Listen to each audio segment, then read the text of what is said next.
আমরা এসেছি এখন ওহদের ময়দানে। এই যে বিশাল মাঠটা দেখা যাচ্ছে, ওহদের প্রান্তর, যেখানে ইসলামের এক যুদ্ধ হচ্ছে। সবাই আমরা জানি এই যে পাহাড়টা দেখা যাচ্ছে, এটাই হলো পাহাড়।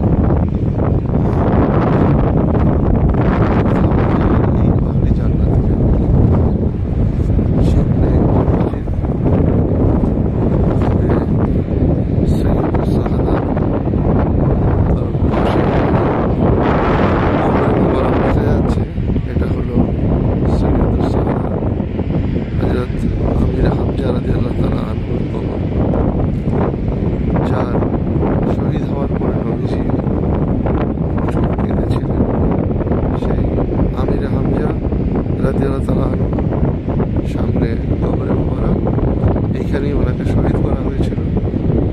বদরের যুদ্ধে হেরে যাওয়ার পরে মক্কার কাফেররা এখানে এসে প্রতিশোধ নিয়েছিল।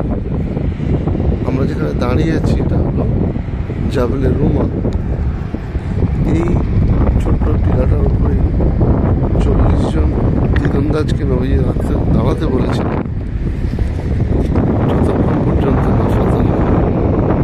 কিন্তু প্রায় 35-36 জন মতো 30-32 জন হবে, তারা মালে গনিমত নেওয়ার জন্য নিচে নেমে যায়।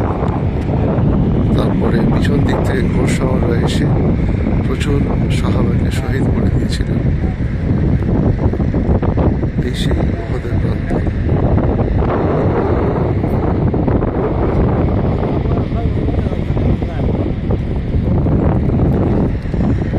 টিলাটা হচ্ছে জাবলে রুমা।